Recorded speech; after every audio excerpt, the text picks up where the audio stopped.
오늘 여러분들하고 함께 나눌 말씀은 창세기 1장 20절에서 31절 말씀까지인데 우리가 다 읽으려니까 조금 길고요. 27절에서 28절 오늘 나누어야 될 제일 중요한 말씀 우리 함께 읽고 하나님 말씀 듣겠습니다. 27절에서 28절 말씀 우리 한 목소리로 다 같이 읽겠습니다. 시작. 하나님이 자기 형상 곧 하나님의 형상대로 사람을 창조하시되 남자와 여자를 창조하시고 하나님이 그들에게 복을 주시며 하나님이 그들에게 이르시되 생육하고 번성하여 땅에 충만하라. 땅을 정복하라. 바다의 물고기와 하늘의 새와 땅에 움직이는 모든 생물을 다스리라 하시니라. 아멘. 우리가 오늘 이 말씀 함께 나누겠습니다. 우리가 아무리 바빠도 서로 인사하는 시간 한 번씩 가져야 되겠죠. 오늘 안내 여러분들 이렇게 맞이하려고 하니까 선거 하시는 분 이렇게 2번 들고 이렇게 선거 운동도 하시던데 우리 이제 대선 또 얼마 안 남았으니까 우리 서로 인사 한번 나눕시다. 네 올해 몇 번 찍을 거냐? 이렇게 우리 서로 한번 물으시고 우리 하나님 말씀 듣겠습니다. 인사 한번 나누시죠. 네.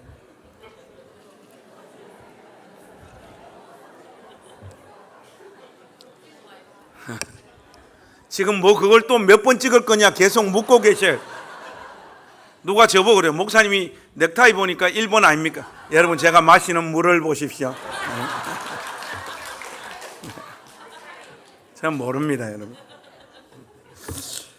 자, 여러분들 오늘은 다섯째 날과 여섯째 날 하나님께서 창조하신 세계 그리고 그 세계를 통하여 하나님 우리에게 말씀하시는 바를 좀 정리하는 시간입니다. 창세기가 50장까지 있죠. 제가 1장 설교를 3번 했으니까 설교를 150번 정도 해야지 창세기가 다 끝날 것 같은데 언제 끝날지 모르겠습니다. 분명한 것은 창세기 설교가 끝날 때쯤 되면 우리 주님께서 구름 타고 재림하실 것 같아요. 자, 오늘 이 다섯째 날, 여섯째 날 안에 담긴 메시지 한번 살펴보십시다. 여러분, 다섯째 날 하나님은 고요하던 창조 세계를 향하여 말씀하십니다. 물이 생물로 번성하게 하라. 새는 땅 위 하늘의 궁창 아래로 나르라. 이렇게 말씀하십니다. 이 짧은 명령이 떨어지자 이전까지는 움직임 없이 질서만 존재했던 이 세계가 처음으로 숨을 쉬기 시작합니다. 빛과 어두움, 물과 하늘, 육지와 식물로 구성된 무대 위에 이제 히브리어로 하자면 네페시 하야, 살아있는 존재가 처음으로 등장하는 날이 바로 이 다섯째 날입니다. 이 대목에서 우리가 중요한 히브리어 동사를 하나 확인해야 되는데 바라라고 하는 히브리어 동사가 다시 이 다섯째 날 등장하고 있습니다.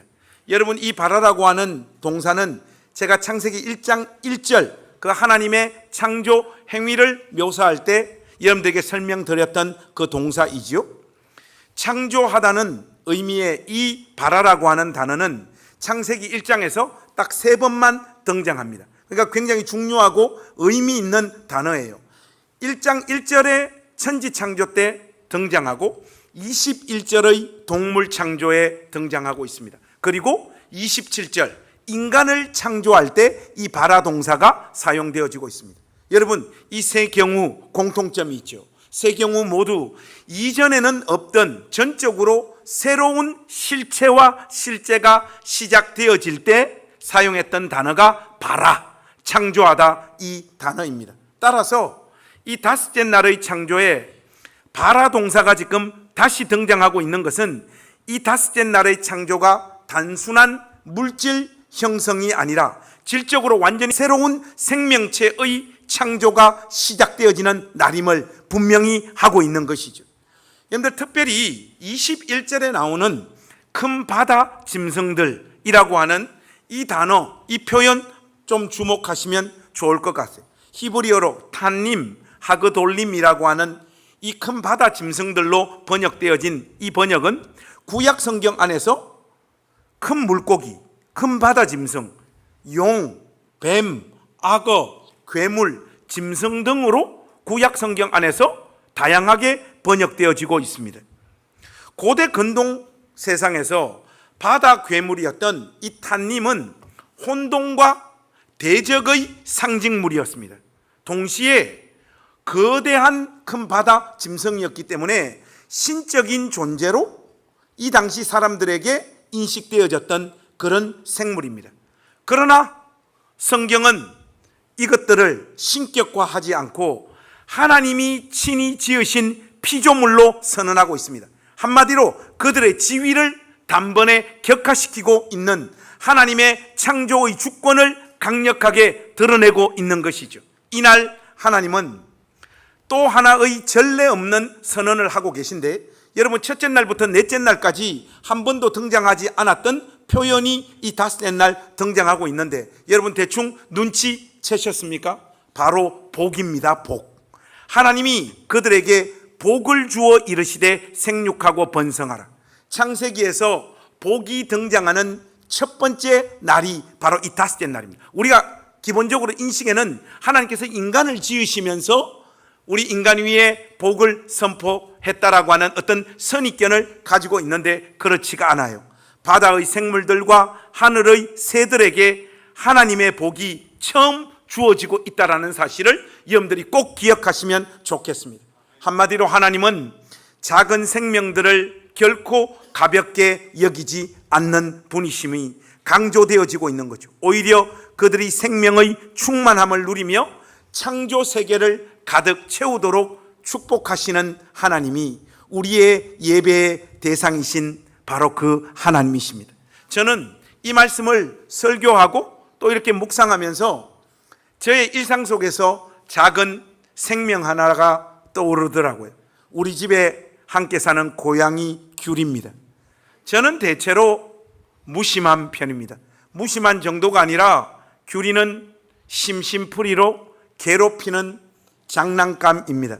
솔직히 저에게 그렇습니다. 한 번씩 발로 툭툭 차기도 하고 발냄새를 맡게 하기도 하고 이렇게 저렇게 고통스럽게 할 때가 꽤 많습니다. 그에게 밥을 주거나 추루를 주거나 건강을 살피는 일들은 대부분 우리 집 사람의 몫입니다. 지호가 하거나 지은이가 집에 올 때 규리를 돌보지, 저에게 규리는 그냥 귀찮은 존재, 그 이상도 그 이하도 아닙니다. 하지만 우리 가족들은 좀 다른 것 같아요. 규리의 움직임 하나하나에도 반응하고 사진도 같이 찍고 찍은 사진을 카톡에 올리기도 하고, 또 규리를 품에 안고 지호는 잠도 잘 자고 규리의 필요에 굉장히 자연스럽게 민감하게 그렇게 반응을 합니다. 그 모습들을 보면서 저는 다섯째 날에 하나님의 모습이 떠올랐습니다. 생명을 보시고 반응하시며 복을 주시는 그 하나님, 이 작은 생명체를 향하여 복을 주시는 하나님이시라면 하나님 형상대로 지음받은 우리에게 쏟아부으시는 하나님의 그 사랑과 복의 깊이와 넓이는 얼마나 더할까, 이런 생각들이 든단 말이죠. 하나님은 우리 집 고양이에게도 숨결을 불어넣으시고 복을 선포하신 하나님이십니다. 여러분 시편 148편 말씀해 보시면 짐승들과 모든 가축 기는 것과 나는 새들도 여호와를 찬양할지어다, 이렇게 말하고 있습니다. 피조물인 인간만이 하나님을 찬양하는 자리로 부름받고 있는 것이 결코 아니에요. 이런 의미에서 보자면 다섯째 날에 이 생명들은 단순히 기능적 존재들이 아니라 창조의 오케스트라 속에서 하나님을 찬양하는 첫 연주자들입니다. 규리의 작은 울음소리도 그 찬양의 일부일 수 있다라고 저는 확신합니다. 그런 의미에서 오늘 이 메시지 전하면서 저도 회개하면서 오늘 이날부터 저도 규리에게 추루를 매일 하루에 한 번씩 주기로 여러분 앞에서 약속은 안 합니다. 여러분은 작은 생명 앞에서 어떤 자세를 취하는 사람들입니까? 하나님의 복이 머무는 귀한 생명임을 결코 잊지 마십시오. 사실 그 작은 생명을 대하는 태도를 보면 그 사람의 존재와 인격의 깊이를 우리가 어느 정도는 짐작할 수 있습니다. 이런 의미에서 보면 우리 사회에서 이 반려동물들을 아끼고 사랑하는 분위기가 퍼져가는 것은 굉장히 권장할 만한 일이고 창조주 하나님의 본성을 동물들에게 잘 쏟아붓는 귀한 일입니다. 제가 제법 잘 아는 한 목사님께서 이 본문 말씀을 가지고 설교하시는 내용을 들어봤는데, 이 목사님은 이 동물들, 가축들, 특별히 이런 내용들을 언급하면서 그 가장 대표되어지는, 우리 가운데 가장 가까이 있는 존재가 개잖아요. 그러니까 개를 대표로 이렇게 언급을 하면서 개는 개 취급해야 된다는 거예요. 왜? 개로 지어졌기 때문에. 그래서 뭐 거기까지는 개는 개 취급해야지, 인간은 인간 취급해야 되고, 그건 알겠는데 그 구체적인 내용을 언급을 하면서 이런 말씀을 하세요. 그러므로 개나 고양이 같은 동물들은 집 안에서 키우면 안 된다는 거예요. 이거는 비성경적인 삶의 모습이라는 거예요. 제가 그 이야기를 딱 들으면서 저 마음 가운데 딱 떠오르는 생각이 있었어요. 그건 네 생각이고, 그거는 하나님 말씀이 아니고 지 생각입니다. 자기가 가지고 있는 동물을 향한 어떤 감수성과 생각들을 가지고 하나님 말씀인 양 이 강단에서 그렇게 외쳐대면 안 됩니다. 여러분, 개와 고양이를 사랑하십시오. 여러분 집에 있는 붕어도 사랑하십시오. 물고기도 사랑하시고 애틋한 마음으로 바라보시고 그 생명체 안에 담긴 하나님의 복을 볼 수 있는 여러분들 될 수 있기를 바랍니다.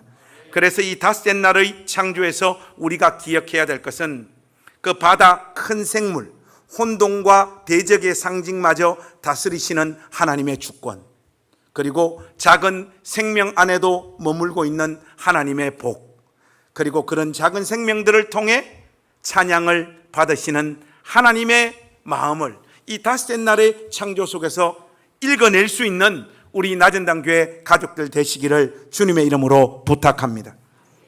그리고 이제 우리가 창조의 절정인 여섯째 날로 넘어가야 되는데, 하나님께서 인간을 창조하신 이 여섯째 날은 창세기 1장의 클라이막스에 앞선 모든 창조 행위를 향해 1장 31절 말씀을 보시면 보시기에 심히 좋았더라고 선언하시며 창조의 완성과 목적을 드러내고 있습니다. 이 날이 여섯째 날입니다. 여러분, 이전까지의 창조는 늘 하나님이 이르시되 하는 말씀으로 시작했죠. 하지만 사람을 창조하실 때는 분위기가 확 달라집니다. 하나님께서 처음으로 깊은 결단을 내리시는 듯한 분위기가 분명히 말씀 가운데 읽혀지고, 무엇보다 이 인간 창조의 장면에서는 문학적으로도 매우 독특한 구조를 우리에게 선보이고 있습니다. 여러분들, 우리가 한번 확인해 보십시다. 여러분, 26절 말씀 한번 보시겠습니까? 26절 말씀을 보시면 우리의 형상을 따라 우리의 모양대로 우리가 사람을 만들자. 검은 건 글자요, 하얀 건 종이요. 목사님, 여기에 무슨 독특한 문학적 장치가 있습니까? 아닙니다. 있습니다, 여러분. 하나님께서 자신을 복수로 말씀하실 때 창조의 대상인 사람은 단수로 표현하고 있죠. 26절 말씀을 보시면 우리의 형상을 따라 우리의 모양대로 우리가 사람을 만들자, 이렇게 말하고 있잖아요. 그런데 여러분, 이어지는 27절 말씀 한번 보시겠습니까? 여기에 보시면 하나님이 자기 형상 곧 하나님의 형상대로 사람을 창조하시되 남자와 여자를 창조하시고, 이번에는 하나님을 단수로 표현합니다. 그런데 이번에는 인간은 남자와 여자 복수로 묘사하고 있잖아요. 그러니까 이 26절과 27절 말씀을 가만히 보면 하나님을 복수로 표현할 때는 인간을 단수로 묘사하고 있고, 하나님을 단수로 묘사할 때는 인간을 복수로 표현하고 있습니다. 그렇죠? 이 대칭 구조는 성경이 우리에게 주고자 하는 신학적인 메시지가 분명히 있습니다. 하나님은 본질적으로는 한 분이시지만 우리라고 말씀하시는 관계적 존재이심을 분명히 드러내고 있는 것이에요. 이것은 신약에 이르러 명확해지는 하나님의 존재 방식, 성부와 성자와 성령, 세 위격이 본질적으로 하나 되시는 삼위일체 하나님의 놀라운 진리를 창세기의 언어로 암시하고 있는 것이 분명합니다. 그렇습니다, 여러분. 하나님은 한 분이시지만 우리로 존재하시는 공동체적 하나님이시며 그분의 형상과 모양대로 지음받은 인간은 그분의 형상과 모양을 따라 지음받은 관계성을 지닌 존재라는 거예요. 하나님 안에 우리가 있듯 우리 인간들 안에도 우리가 필요합니다. 그리고 무엇보다 이 메시지 안에는 하나님께서 하나님의 형상과 모양대로 지으실 때 남자와 여자로 지으셨음을 분명히 하고 있습니다. 이게 무슨 말인가 하면 태초에 인권이 있었어요. 제가 성장하고 자란 어린 시절만 하더라도 이 강단에서 목사님들이 과감하게 선포했던 내용 중에 뭔가 하면 하나님이 남자와 여자를 창조하셨지만 남자와 여자를 구별되게 창조하셨고 창조의 절정은 남자고 여자는 창조의 영광이요 클라이막스인 이 남자를 보조하는 존재로 여자들을 지으셨다라고 말씀하셨고 결코 동등하게 짓지 않으셨다라고 설교하셨어요. 제가요 다 기억합니다. 제가 이제 목사가 되어서 신학 공부를 하고 말씀을 연구해서 이렇게 말씀을 전하는 사람이 되었는데 이런 이야기들은 신학적 소양들이 너무나 부족한 이야기들이에요. 그냥 목사님 지 생각이에요. 성경은 하나님의 형상과 모양대로 남자와 여자를 지으셨다라고 분명히 말하고 있습니다. 이 말씀 안에는 남자와 여자 사이에는 어떤 구별도 없고 그 위치와 역할에 있어서 수직적인 어떤 질서도 없음이 분명합니다. 근데 여러분 우리가 보통 이런 말씀을 들어도 우리 삶에 또 이렇게 함께 신앙생활하는 교회 안에 이런 말씀을 잘 녹여놓지를 못합니다. 이렇게 설교를 해도 교회 생활을 이렇게 보면 남자들은 이 윗강대상에서 기도를 하고 제가 자랄 때만 하더라도 여자들은 소강대상에서 이렇게 기도를 하는 경우들이 너무 많았어요. 그러면 우리 낮은 당 교회는 이런 문화들은 어느 정도 종식이 되어진 것 같은데 그러면 남자와 여자를 동일하게 아무런 구별도 차별도 없이 지으신 하나님이시라면 우리 낮은 당 교회 안에 그런 문화와 잔재들이 남아있으면 안 되잖아요. 제가 이 원고를 타이핑하고 대공원을 왔다 갔다 하면서 묵상하면서 생각하다가 우리 낮은 당 교회 안에 남자와 여자를 구분하는 차등하고 있는 어떤 문화가 뭐가 있을까 싶어 생각을 해봤는데 있더라고요. 그게 뭐냐? 성찬식 할 때 분병과 분잔을 다 남자들이 하고 저는 어린 시절부터 단 한 번도 여자들이 분병하고 분잔하는 성찬에 참여해 본 적도 없고 그런 경험이 없어요. 그런 의미에서 다음 성찬식 때는 남자들은 앉아 있으세요.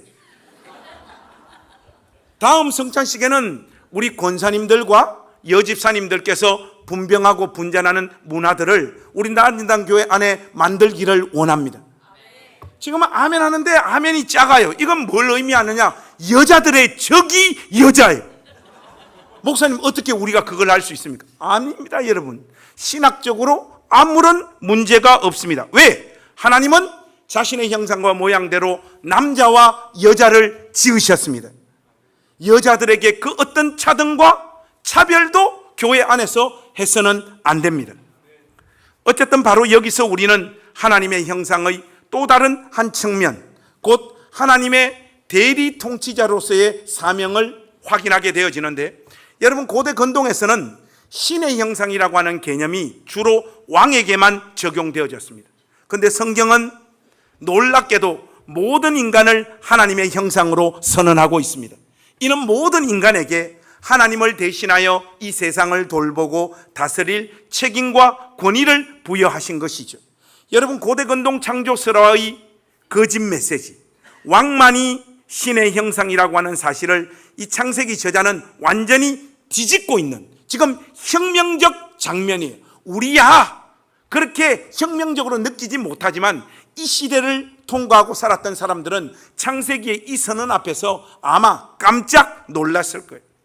창세기 1장 28절에 이 명령, 생육하고 번성하고 땅을 정복하라, 다스리라고 하는 이 모든 인간들에게 맡겨진 이 고유한 사명인데 고대 근동 애굽이나 메소포타미아에서는 신을 조각한 석상이나 형상 안에 신이 살고 있고 그것이 일종의 신의 대리자라고 여기는 믿음들이 널려 퍼져 있었습니다. 이 동네 저 동네에 신의 형상을 세워놓고 있으면 이 동네를 실질적으로 통치하는 존재는 그 동상이에요. 왜? 그 동상 안에 신의 형상이 담겨져 있어서 우리 마을과 동네를 지켜준다라고 하는 생각들을 실질적으로 가지고 있었던 거예요. 여러분, 이런 것들이 우리 한국 사회에도 있잖아요. 뭐 어디 가면 대장군 이렇게 세워놨잖아요.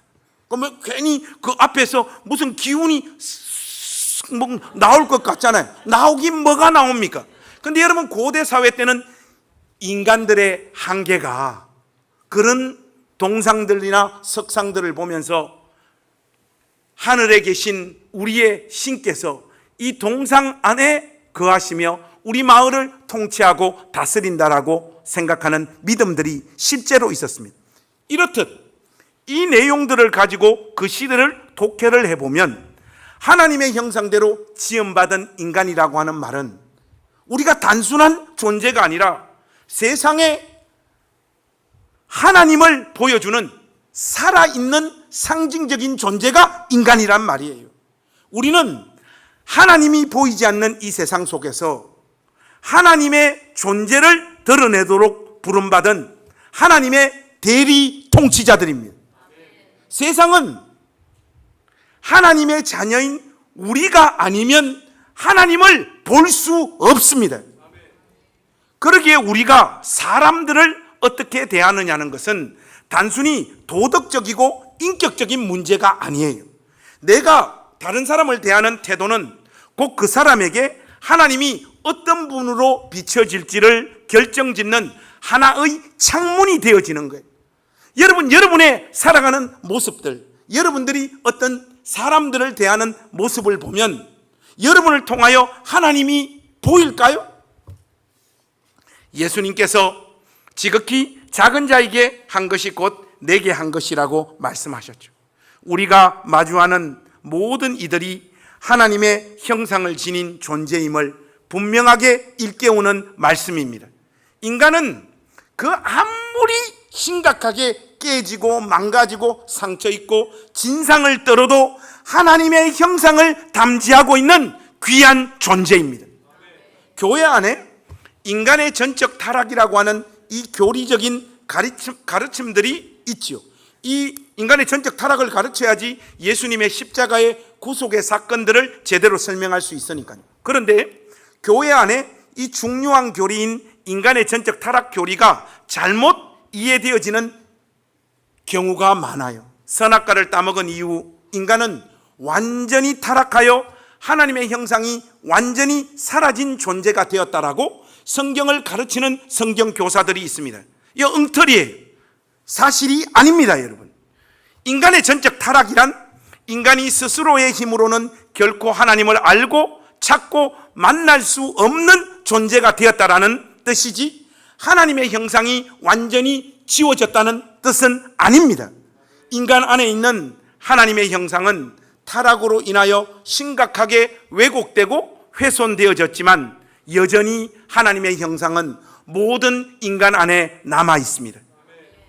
예수 믿는 신자는 믿음의 눈으로 우리가 매일매일 만나는 그 사람 안에 담겨져 있는 하나님의 형상의 흔적을 봐야 됩니다. C.S. 루이스가 이런 말을 했어요, 여러분. 우리에게는 평범한 사람이란 없습니다. 지금까지 한 번도 그저 그런 사람을 저는 만나본 적이 없습니다. 참 애틋하고 따뜻한 말이죠. 하나님의 형상을 가진 우리는 그 형상, 하나님의 모습을 타인에게 보여주기도 하고 타인 속에 담겨있는 하나님의 형상을 보기도 하는 하나님의 대리 통치자입니다. 그렇다면 여러분, 하나님의 대리 통치자로서 하나님의 모습을 우리가 이 세상에 어떻게 보여줄 수 있을까요? 이것이 오늘 설교에 있어서 제일 중요한 지점입니다. 주무시고 계시는 분들은 이제부터 깨야 돼요. 1분단에 3명이 눈을 감고 있었습니다. 이 문제와 관련해서 창세기 32장이 아주 중요한 통찰을 우리에게 안겨줍니다. 여러분, 창세기 32장에 어떤 사건이 나와 있죠? 야곱은 절박한 마음으로 야복강 나루터에서 밤새 어떤 사람과 씨름합니다. 사실 그는 하나님과 씨름하고 있었습니다. 그는 축복을 구하며 끝까지 붙들고 매달려요. 결국 환도뼈가 어긋나는 부상을 입고 그는 자기가 씨름했던 그 사람이 하나님이심을 깨닫게 됩니다. 그 결정적인 말씀이 어디 있죠? 32장 30절에 내가 하나님과 대면하여 보았으나 내 생명이 보존되었다. 야곱이 이렇게 고백하잖아요. 그래서 그는 그 자리를 브니엘이라 이름 짓습니다. 브니엘이 무엇입니까? 하나님의 얼굴을 본 자리, 결코 잊을 수 없는 은혜의 자리입니다. 구약 신학자 월트 브루그만이 이 장면을 두고 하나님의 약속과 은혜가 야곱의 환도뼈 안에, 야곱의 몸에 새겨졌다, 이 기가 막힌 표현을 하더라고요. 이 사람이 세계 넘버원 구약 신학자인데 참 기가 막혀요. 하나님의 약속과 은혜가 야곱의 몸에 새겨졌다. 월트 브루그만이 안 했으면 제가 이 표현을 하려고 했는데 이 미국 코쟁이가 먼저 해버렸어요. 하나님과의 대면 속에서 몸에 새겨진 은혜의 흔적이지요. 이제 야곱은 이 사건으로 말미암아 자신도 다른 사람도 다르게 감각하고 느끼고 보는 존재로 완전히 달라집니다. 여러분, 다음 날 무슨 일이 있습니까? 야곱은 오랫동안 두려워했던 형 에서를 만납니다. 그동안 죄책감과 두려움이 야곱의 내면을 짓눌렀죠. 그런데 그 형 앞에서 야곱이 어떤 고백을 합니까? 형님의 얼굴을 보니 하나님의 얼굴을 본 것 같습니다. 여러분, 제가 이 인사이트를 가지고 설교 전에 우리 부목사님들과 이 설교를 좀 나누었어요. 야, 야곱의 이 고백 대단하지 않냐? 형님의 얼굴을 보니 하나님의 얼굴을 본 것 같습니다. 대단한 고백이라고 하니까 서목사가 목사님 그건 아버지요 이래요. 황 목사는 목사님 그거 한번 살아보겠다라고 지금 수작 피우는 거 아니겠습니까? 그래서 그들은 지금도 부목사를 하고 있는 거예요. 아닙니다, 여러분. 이거는 아부도 아니고 살아보기 위한 몸부림도 아니에요. 하나님 앞에서 자기를 직면한 사람이 사람에 대해 새로운 안목이 생긴 거예요. 하나님을 만난 사람은 타인의 깨지고 모나고 상처 입은 그 영혼 안에 담긴 하나님의 형상의 흔적을 볼 수 있게 됩니다. 그렇게 타인의 모습 속에서 하나님의 형상을 보고 그것을 인정하는 사람에게 그 타인은 다시 하나님의 모습을 우리 안에서 확인하게 되는 거예요. 여기서 우리는 하나님의 형상대로 지음받은 대리 통치자로 사는 구체적인 방법을 배우게 됩니다. 여러분이 진정 하나님의 형상대로 지음받은 하나님의 대리 통치자로 제대로 살기 원하신다면 타인의 모습 속에서 하나님의 형상을 발견하고 인정해 주기 전에 자기 자신 안에 담긴 하나님의 형상을 먼저 봐야 되는 거예요. 여러분, 이 부분이 참 중요합니다. 그 다음에야 타인의 모습 속에 담긴 하나님의 형상을 볼 수 있게 됩니다. 여러분들 지금 표정 보니까 무슨 말씀인지 알쏭달쏭하다. 그냥 타인의 모습 안에 담긴 하나님의 형상을 보자, 그렇게 말씀하시면 좋겠는데 그 전에 자기 안에 담긴 하나님의 형상을 봐야 된다. 목사님이 왜 저런 말씀을 하실까? 하는 이유가 있습니다. 인간은 세상을 있는 그대로 보지 못해요. 죄로 인하여 오염되어진 우리의 시각, 우리의 영혼은 세상을요 있는 그대로 보지를 못해요. 인간은 언제나 자기라고 하는 렌즈를 통해 세상을 보고 사람을 보고 심지어 하나님도 봅니다. 자기 자신의 렌즈가 맑으면 상대방인 그 사람도 맑게 보이고 세상도 따뜻해 보입니다. 하지만 그 렌즈에 거미가 있으면 세상도 사람도 다 깨져 보이는 법입니다. 결국 내가 나를 어떻게 이해하고 바라보느냐가 하나님의 형상을 상대방의 모습 속에서 제대로 읽어내는 문제에 있어서 핵심적인 키예요. 여러분 지금 잘 따라오고 있습니까? 프랑스의 그 유명한 철학자 미셸 푸코가 있죠. 미셸 푸코가 이런 말을 해요. 인간은 사회 속에서 관계와 평가를 통해 자기 자신을 만들어 간다.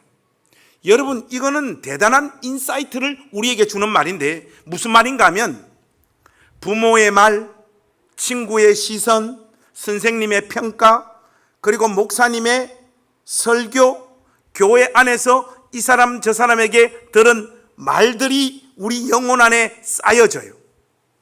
쌓여지면서 만들어진 그 렌즈로 우리는 세상을 보고 사람을 보고 심지어 하나님을 보고 자기 자신을 보게 되는 거예요. 이게 굉장히 거짓된 내용들이 많은데 그러면서 우리가 보는 이 렌즈가 왜곡되어지는 거예요. 심리학자 칼 융은 우리 안에는 누구나 감추고 싶은 그림자가 있다라고 말했어요. 그리고 그것은 숨긴다고 사라지지 않는다라고 또한 말했어요.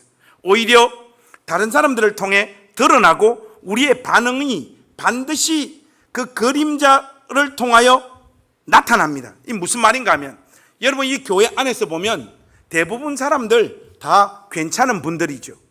그런데 교회 안에 보면 홈런 타자 있잖아요.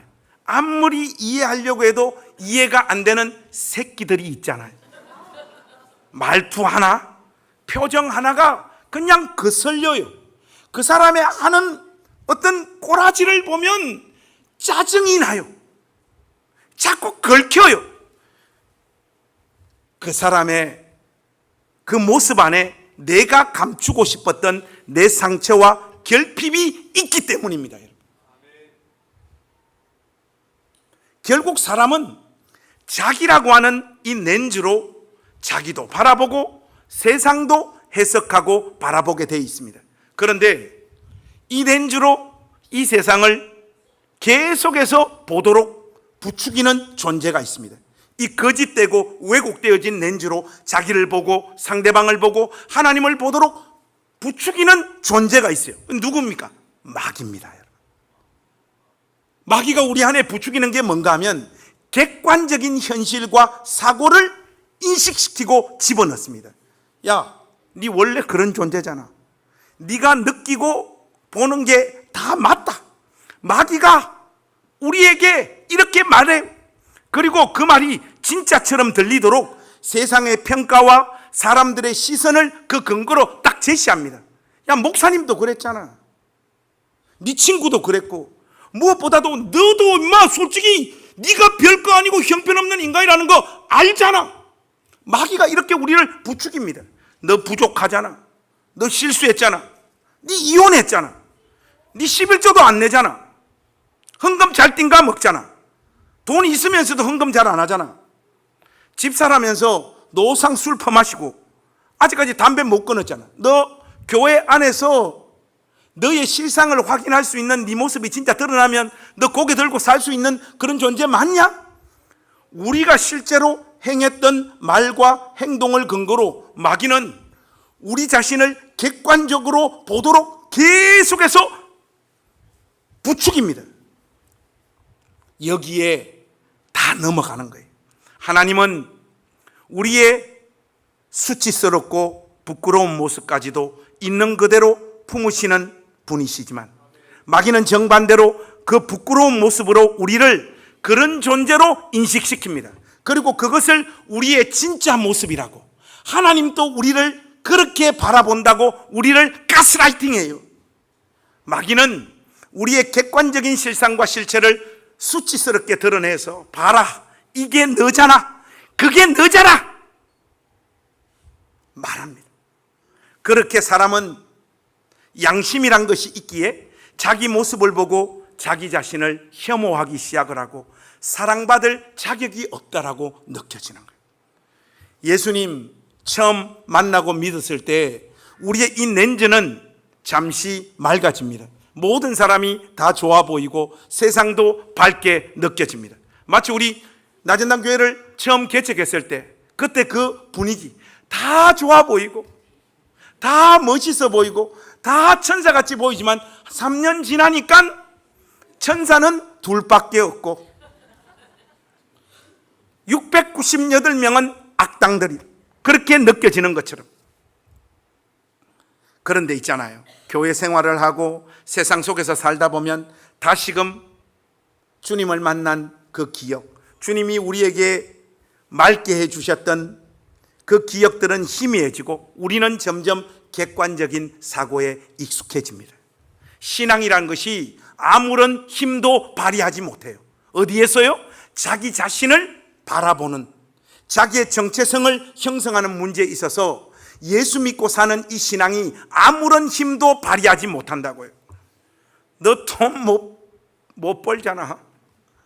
너 공부 못하잖아. 우리 청년들 어디 있습니까? 너 공부 못해서 서울 못 갔잖아. 수도권 못 갔잖아.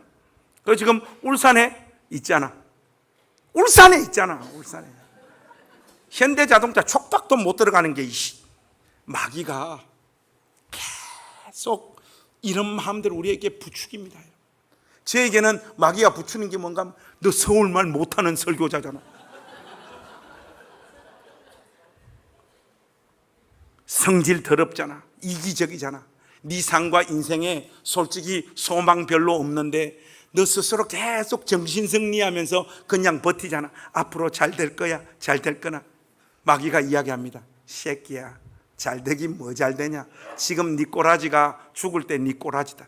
마귀가요 끊임없이 우리에게 수치심과 열등감을 불러일으킵니다. 특히 우리 한국 사회는 이게 더 심해요. 여러분, 자꾸 수치스럽게 사람 느끼도록 만들어요. 열등감을 가지도록. 우리나라 교육 체계가 벌써 이게 야만의 교육이에요. 야만의 경쟁 교육이라는 게 다 그거거든요. 학교 다닐 때부터 애들은 벌써 못난 존재예요. 학교 다닐 때 학성고 다녀야지 자아 정체성이 건강하고 뿜뿜돼요. 고등학교 다닐 때부터 벌써 현대공고야. 그게 한평생 극복이 안 되는 거예요. 마귀가 공부 못한 건 사실이잖아. 너 고등학교 다닐 때 대패했잖아.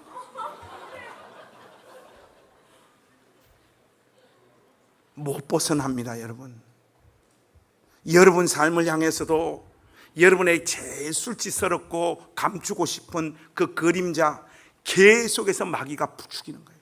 사람이요 거기에 장악돼 버리면 그 렌즈로 자기 자신을 끊임없이 보게 되는 거예요. 마귀는 주변 사람들의 말과 태도를 통해 그 생각들을 자꾸 되새기게 만듭니다. 그렇게 사람은 있는 그대로 우리를 용납하시며 사랑해 주시는 하나님의 은혜의 자리에서 멀어지게 되는 거예요. 제가 가장 좋아하는 작가 중에 한 사람인데 사제이며 참 따뜻한 작가인 브레넌 매닝은 한없이 부어주시고 끝없이 품어주시는 하나님의 은혜, 이 책에서 이런 현실에 시달리는 신자들에게 이런 메시지를 던집니다. 우리가 자기 자신의 깨어짐 속에서도 자신을 받아들이고 사랑하지 않는 한 다른 누구도 진정으로 사랑할 수 없다. 절대로 이 렌즈가 하나님의 은혜로 인하여 딱 끼어지고 맑아지지 않은 사람들은 자기를 사랑하지 못할 뿐만 아니라 타인 속에 담겨있는 하나님의 형상을 보지 못합니다. 그래서 여러분의 입에서 뿜어져 나오는 말들이 표독스럽고 독한 거예요. 왜? 다른 사람의 모습 속에서 하나님의 형상을 보지 못하기 때문에 그렇습니다. 사실은 그 표독스러운 말로 자기 인생을 두들겨 패고 있는 거예요. 자기 자신을 혐오하는 사람은 아무도 사랑할 수 없습니다. 그 렌즈가 깨져 있으면 타인의 얼굴도 금간 거울처럼 보일 뿐이에요. 여러분, 문제는 이게 그냥 되는 일이 아니라는 거예요. 우리는 너무 오랫동안 있는 그대로의 우리 자신을 부정당하며 살아왔어요. 부모님의 말, 이게 설교 원고 치면서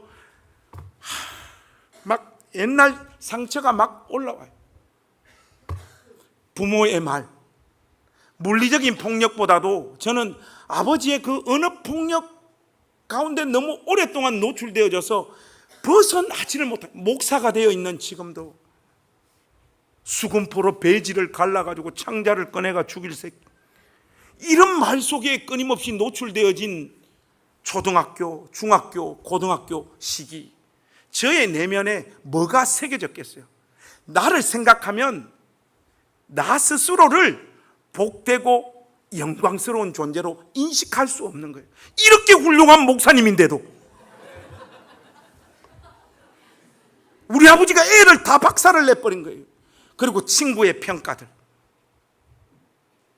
철없이 친구들을 향해서 이런저런 이야기를 독하게 하잖아요. 그리고 교회의 잣대, 이 망할 놈의 이 존재 자체로 귀하고 그 역할이 있는 사람들에게 헌금 안 한다고 매일 쪼아대잖아요.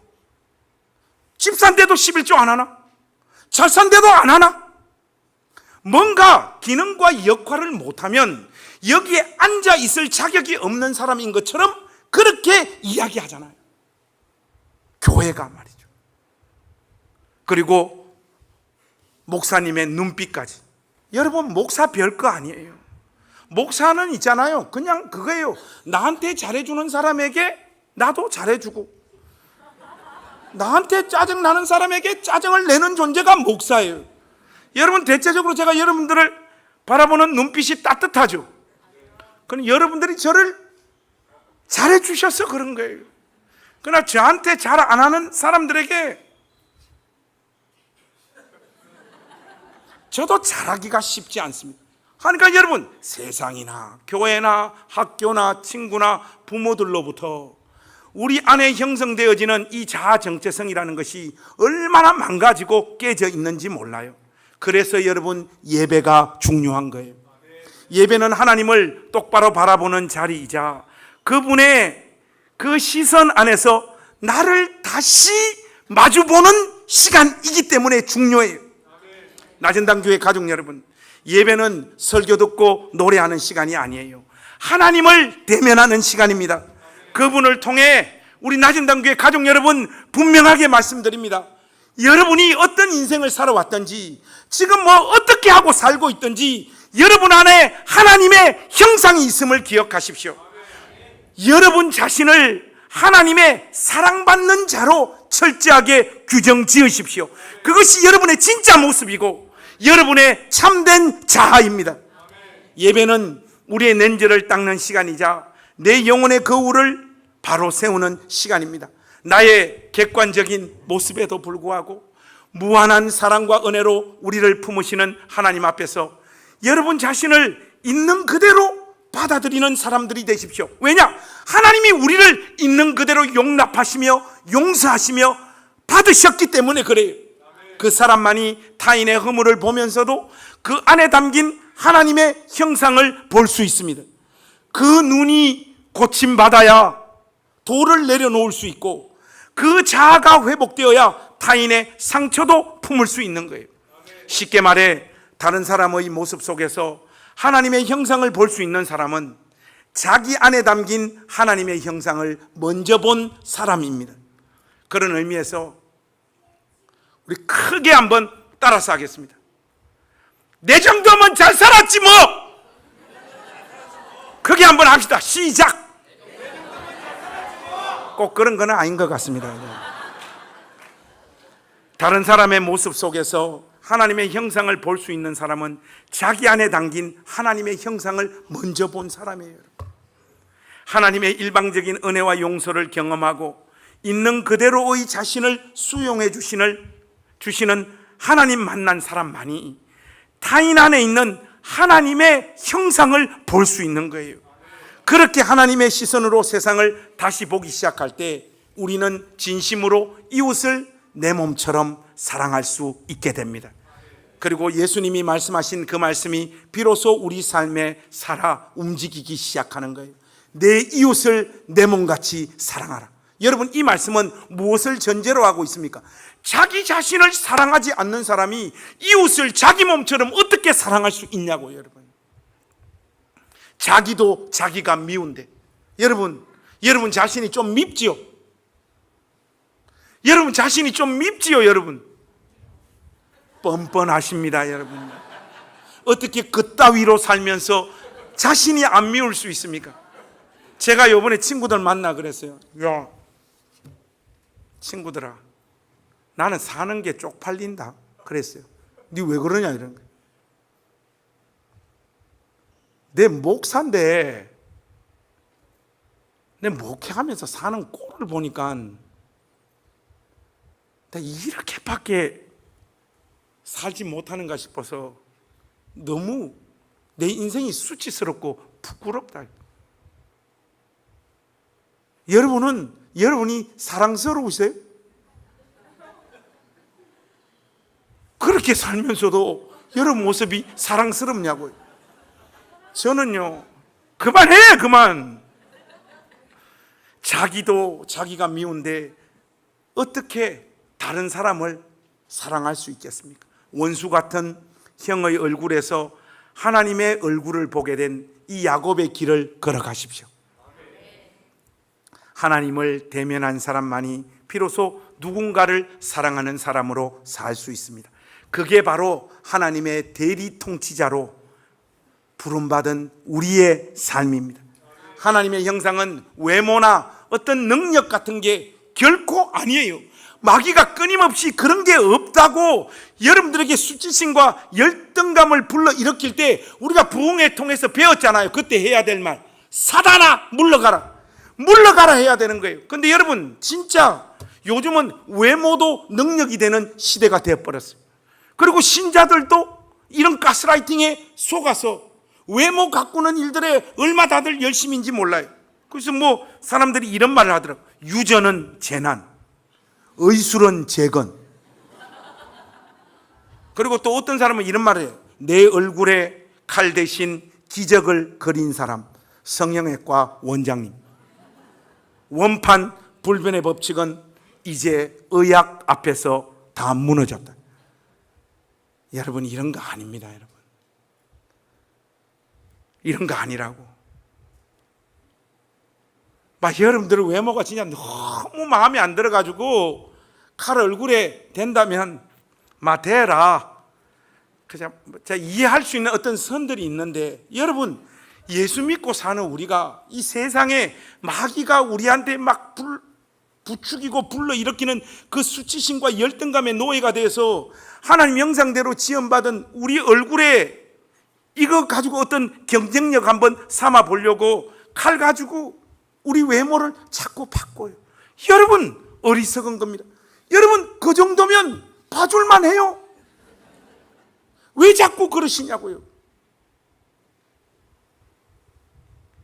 하나님처럼 사랑하고 품고 회복시키는 방식으로 살아가는 우리 존재의 본질이 하나님의 형상입니다. 우리는 세상 속에서 하나님의 마음을 대신 드러내는, 하나님을 증언하는 존재로 다시 우뚝 서야 됩니다. 그게 하나님의 형상이고 그게 하나님의 대리 통치자로 사는 삶입니다. 그러니 오늘 이 자리에서 이 예배 시간에 하나님 향해서 여러분 간절히 기도하십시오.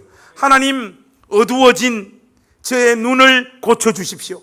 내가 그토록 싫어하고 짜증나고 밀어내고 싶은 그 사람의 모습 속에서도 하나님의 얼굴을 볼 수 있도록 하나님, 내 눈을 열어주십시오. 아니, 마음에 들지 않는 내 꼴, 내 인생에 쏟아지고 있는 하나님의 사랑 앞에서 하나님의 무한한 사랑을 받는 자로서 저 자신을 제발 인식할 수 있도록 하나님 은혜를 부어주십시오. 더 이상 나 자신을 두들겨 패지 않는 신자가 되도록 하나님 도와주십시오. 그만 살고 싶은 마음, 죽고 싶은 마음, 다 포기하고 싶은 마음에 하나님 빛을 부어주십시오. 외로워져서 어디 하나 기댈 것 없는 존재가 되어버린 것처럼 이게 내 실력이라고 느껴지는 이 모습에서 내가 해방되어질 수 있도록 하나님, 내가 내 모습 안에 담긴 하나님의 형상을 제발 볼 수 있도록 은혜를 부어주십시오. 그게 여러분의 간절한 기도가 되어야 됩니다. 그 기도 속에 하나님께서 은혜를 부어주실 거예요. 나전당 교회 가족 여러분, 우리가 변했기 때문에 하나님의 사랑과 용서를 받는 것이 아니에요. 하나님이 우리를 사랑하기로 작정하셨기 때문에 우리는 하나님의 무한하신 사랑의 대상이 된 거예요. 그러니 제발 여러분의 진짜 모습 그대로, 실패한 모습 그대로, 무너진 모습 그대로 하나님 앞에 나아오시라고요. 자꾸 신앙적인 권면을 하시면 여러분들이 어떤 이야기를 하는가? 목사님, 요 조금만 회복되어지면, 이 문제만 해결되어지면 제가 그때부터는 정신 차리고 신앙생활 하겠습니다. 아닙니다, 여러분. 그 모습 그대로 나아오십시오. 평생 동안 11조 안 해도 돼. 하나님이 여러분이 11조 못하는 거 가지고 열받으실 하나님이십니까? 또 이 말 하니까 다음 달 재정이 살짝 걱정됩니다. 이 말씀은 취소하겠습니다. 11조는 중요합니다. 여러분, 제발요. 우리의 그 객관적인 모습을 보자면 지금보다 우리가 뭘 더 나아지겠습니까? 이때까지 50년, 60년 살아왔는데 다른 존재가 어떻게 되겠어요? 오늘 내 모습이 내일 내 모습이지. 근데 우리 주님이 괜찮다 하시잖아요. 거기에 죄가 묻어있던, 깨져있던, 뭐가 나있던 있는 그대로의 누더기와 같은 우리 인생을 괜찮다고 우리 주님께서 안으시고 너는 나의 사랑의 대상이라고 말씀하시잖아요. 그러니 있는 모습 그대로 하나님 앞에 나오십시오. 바로 그때 진짜 사랑이 시작됩니다. 그 사랑 안에서 우리는 마침내 하나님의 형상을 닮은 존재로 세상 속에서 하나님을 정언하는 사람이 될 거예요. 왜? 내 안에 담긴 하나님의 형상을 봤기 때문에 다른 사람 안에 담겨있는 하나님의 얼굴을 보게 되어지는 거예요. 저는 봤습니다. 그래서 여러분 모두가 다 사랑스럽습니다. 저는 우리 사람 안에 있는 형상도 봤는데 저는 왜 집에서 매일 이렇게 혼이 나는지 모르겠어요. 오늘 이 설교 앞에서 무엇보다도 우리 집 사람이 깨어질 수 있기를 간절히 축복합니다. 김정미 빨리 아멘해. 여러분 마무리하십시다. 우리는 누구든지 그 존재 자체로 하나님의 형상이며 살아있는 하나님의 대리 통치자입니다. 누구에게나 역할이 있고 필요 없는 사람은 아무도 없습니다. 어제 우리 김영현 집사님 따님 결혼식에 참여하고 이렇게 돌아오는데 황 목사하고 저하고 우리 사람하고 이런저런 이야기하고 이렇게 왔어요. 처음에 뭐 이거 쭉 돌아가면서 각 사람들 품평하고 뒷담화하고 난 다음에 갑자기 우리 사람이 그런 거예요. 교회 안에는 역할이 없는 사람도 없고 필요 없는 사람도 아무도 없는 것 같아요. 이야, 그 순간에 그 입술에 성령이 임한 것 같아요. 여러분 맞습니다. 누구에게나 역할이 있고 필요 없는 사람 아무도 없습니다. 여러분 교회가 너무 깔끔해지려고 하는 것이 가장 큰 문제예요. 교회에서 이러지 마, 저러지 마, 그렇게 하지 마, 이렇게.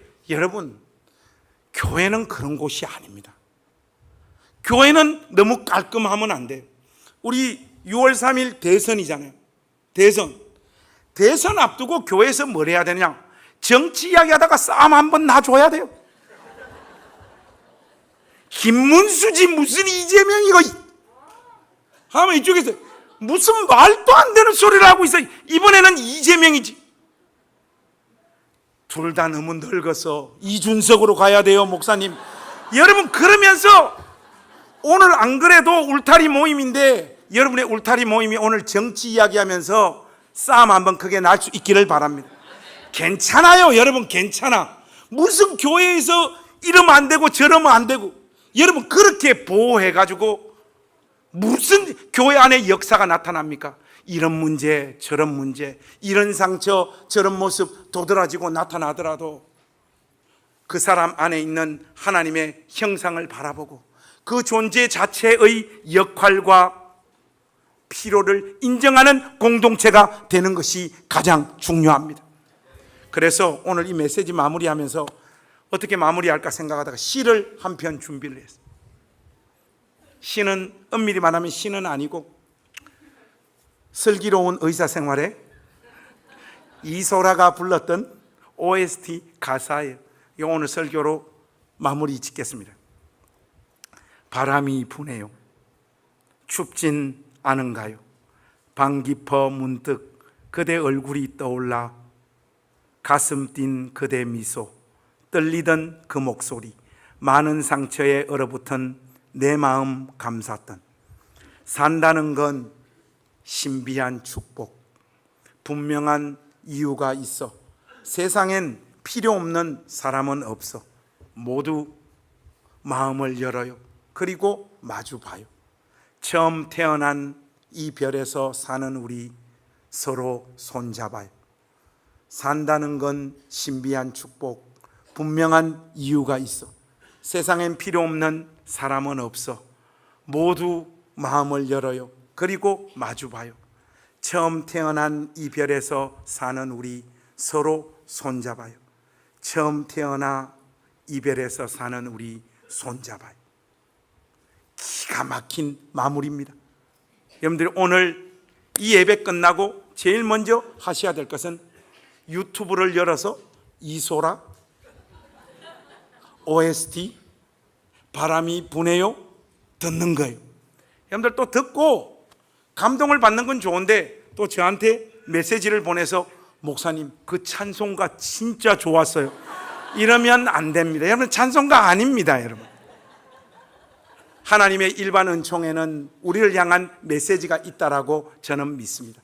사랑하는 여러분, 다른 사람 안에 담겨있는 하나님의 모습을 보는 신자가 되십시오. 아니, 먼저 여러분 안에 담긴 그 아름답고 영광스럽고 복되고 존귀한 하나님의 형상을 바라보는 여러분 되셔서 더 이상 여러분 자신을 두들겨 패지 않겠다라고 하나님 앞에서 작정하고 돌아가는 이 시간 되시기를 주님의 이름으로 축복합니다. 기도하겠습니다. 하나님 아버지, 은혜와 사랑을 감사합니다. 수치심과 열등감으로 가득 차 있는 우리 가족들 그 삶에서 해방시켜 주시옵소서. 그의 삶에도 역할이 있고 하나님 그를 통해서 이루실 일이 있음을 한 번 더 깨달을 수 있도록 은혜를 부어 주옵소서. 자기 자신 안에 있는 하나님의 얼굴을 바라보는 사람 되게 하셔서 타인의 모습 안에도 담겨 있는 하나님의 형상까지 노래하는 신자가 되도록 은혜 베풀어 주옵소서. 우리 구주 예수님의 이름으로 간절히 기도하옵나이다. 아멘.